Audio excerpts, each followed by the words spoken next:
Listen, you think you're ready, right? You've got food stacked, a flashlight in the drawer, maybe a first aid kit in the corner, and you feel solid.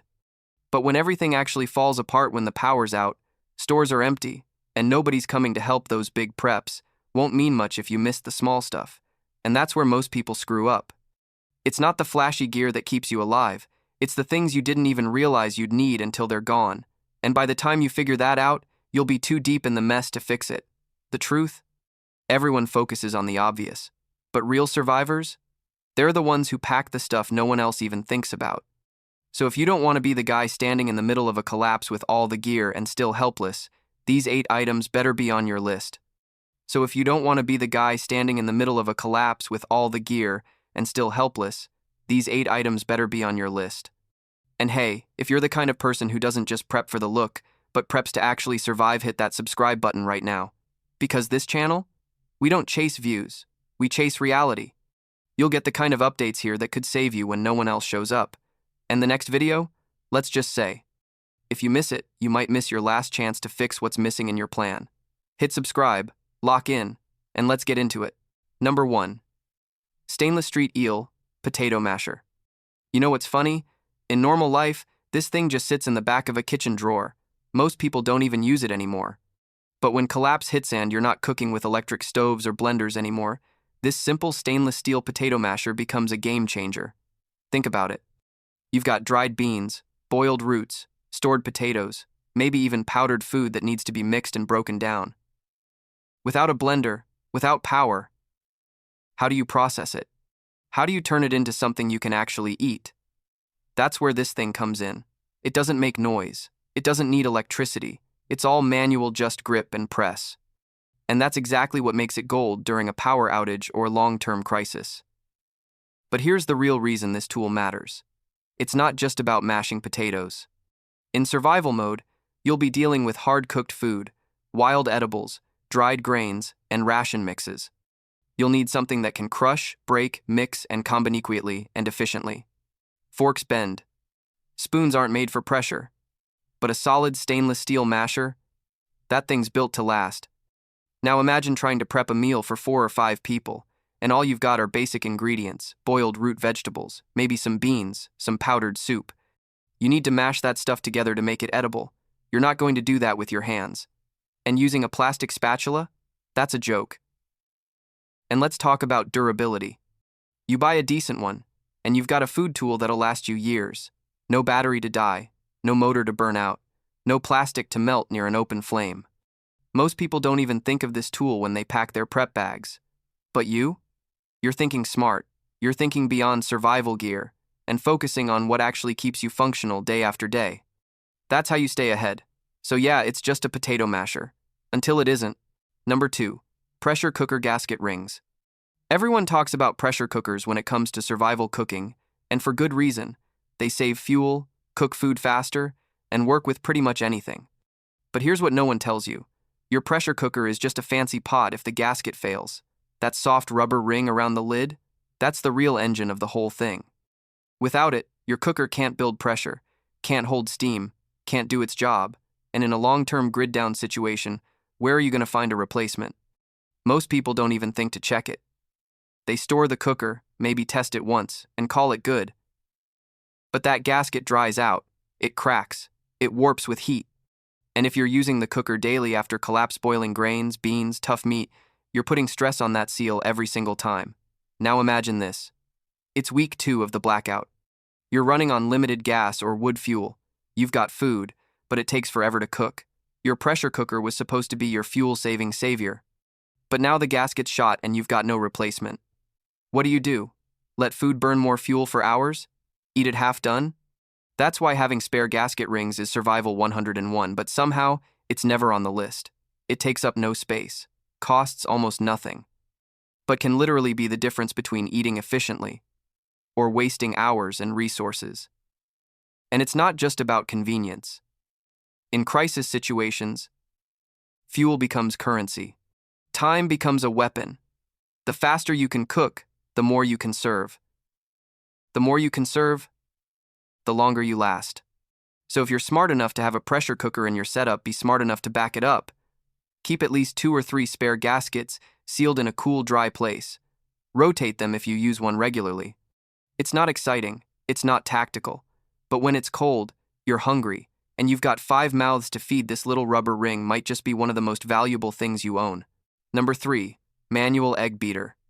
When the grid goes down, you quickly realize how many everyday kitchen tools rely on electricity. Blenders, mixers, grinders, all of it becomes useless. That's where this old school tool comes in. The manual egg beater, the kind your grandma used, the kind that just works. This thing might look like some forgotten relic, but in a real crisis, it's a low-key beast. No power? No problem. Crank it by hand, and you're instantly mixing powdered milk, pancake batter, eggs, flour, soup bases, whatever you've got in your stash. Now think about this during a collapse. You'll probably be working with basic ingredients, maybe boxed mix, dried goods, ration powder, powdered protein, instant oats. And when you try mixing that with a spoon, it clumps. It's a mess. It doesn't blend. That's not just annoying, it's inefficient. And when food is scarce, wasting even a little bit is a big deal. The manual egg beater solves that. Quiet, clean, no fuel needed. You turn the crank, and it does the rest. Whether you're rehydrating powdered food, prepping baby formula, or just whipping up something edible with what you've got, it works every single time. And here's what makes it golden. It's durable. You get a stainless steel one, and it'll outlast most gear in your kitchen. No motor to fail, no wires to melt. Just a hand crank and metal blades. It's also compact. Easy to store, easy to clean. Doesn't take up space in your bag or kitchen box, and you don't need an entire backup system to run it. Just your hand. Most people overlook this because it's not flashy. It doesn't look like survival gear. But collapse isn't about looking tactical, it's about what gets the job done when everything else quits. And this tool? It delivers. So yeah, it's an egg beater. Big deal, right? But when your only food source needs to be mixed, blended, or whipped just to be digestible, this little hand-cranked device becomes one of the smartest things in your prep stash. Because survival isn't always about fire, knives, and tents. Sometimes, it's about making a meal work when nothing else does. Number 4, old-style ice cube trays. Ice cube trays? In a collapse? Sounds useless, right? But hear me out, this isn't about keeping your drinks cold. This is about survival prep, smart rationing, and making the most out of every drop of what you've got. The old-school trays, especially the durable ones made of metal or thick silicone, actually one of the most versatile tools you can stash, and they'll be gold when the grid goes down. First, let's talk about water. In a crisis, water isn't just precious, it's sacred. Every drop counts. Now imagine you've got limited purified water, and you need to ration it. Ice cube trays let you pre-portion daily rations for kids, for medication, for cooking ingredients without overpouring or guessing. It's clean, consistent, and controlled. Same thing goes for stock, broth, oils, even herbal extracts. Instead of storing large batches and opening them again and again risking contamination, you freeze them in small portions. Pop out what you need, keep the rest untouched. Even if you don't have a working freezer, these trays can still serve as molds. Soap making? Use the tray. DIY candles? Use the tray. Want to dry herbs or portion powdered mix into easy-to-grab chunks? The tray's perfect. Here's where it gets better. Some preppers use these trays to portion out vitamins, seeds, even small survival kits. Label each cube with a day, a person, a task. Collapse isn't about just surviving, it's about staying organized under chaos. Trays give you control in the middle of disorder. And if you do have solar-powered refrigeration or cold packs, these trays are your best friend. You can use them to rotate cool food supplies, preserve sensitive items, and stretch your resources with precision. The best part? They're stackable, washable, and tough. Metal ones can be used near heat. Silicone ones won't crack under stress. And unlike plastic junk, they don't warp or leach chemicals after months of rough use. Most people won't even think twice about ice cube trays when prepping. But you'll look at them and see 8, 12, maybe 16 little containers that quietly make your survival smoother, smarter, and more efficient. Sometimes, the smallest tools give you the biggest edge. This is one of them.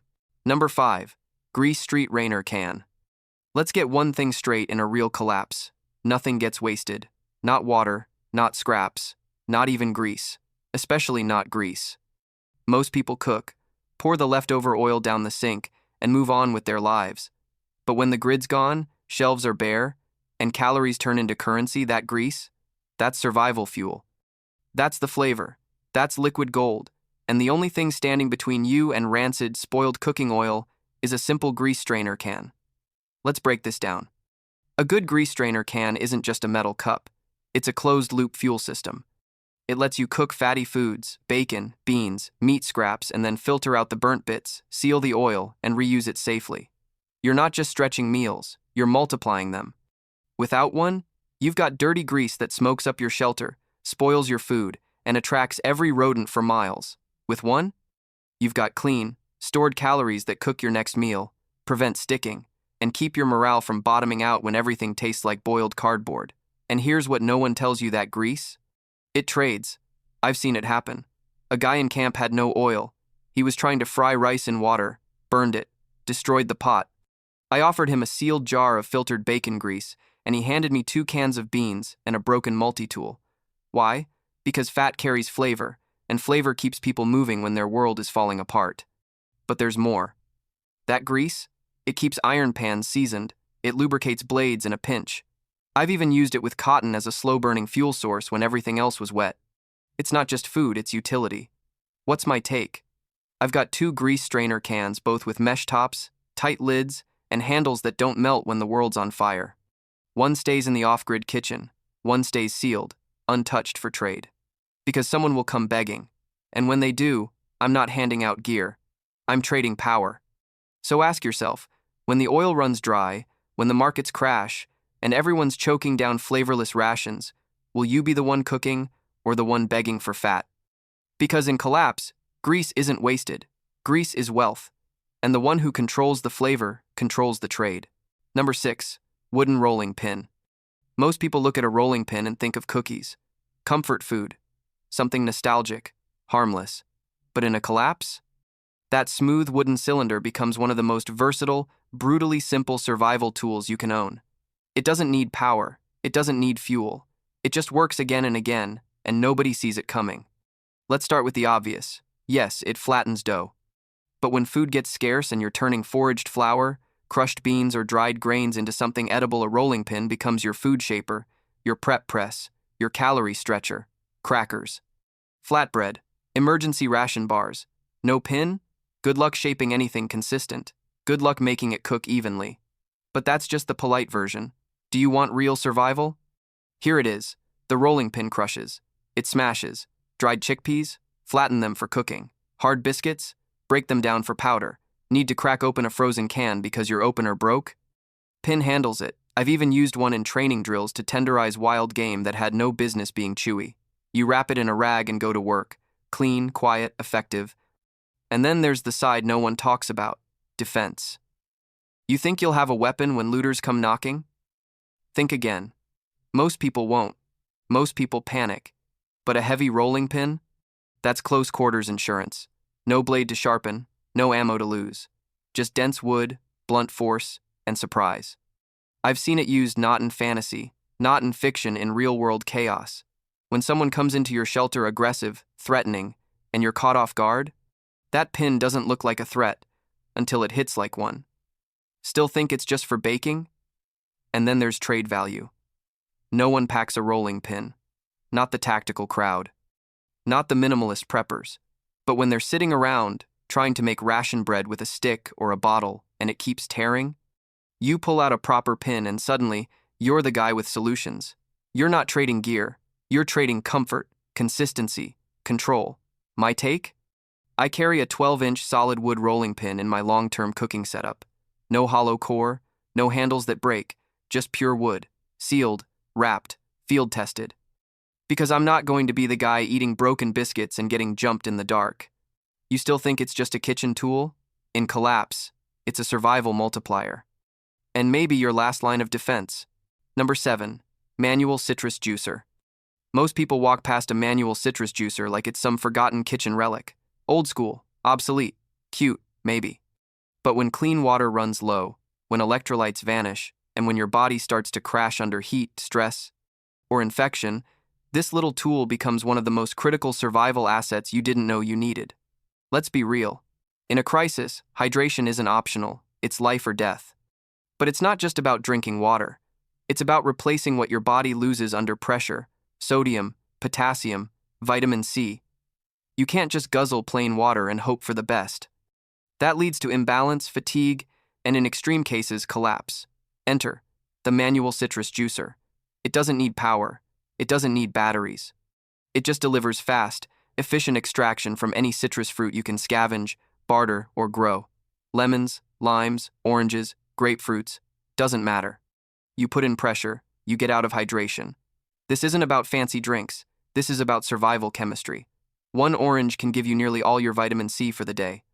One lemon squeezed into water can help with digestion, nausea, even infections.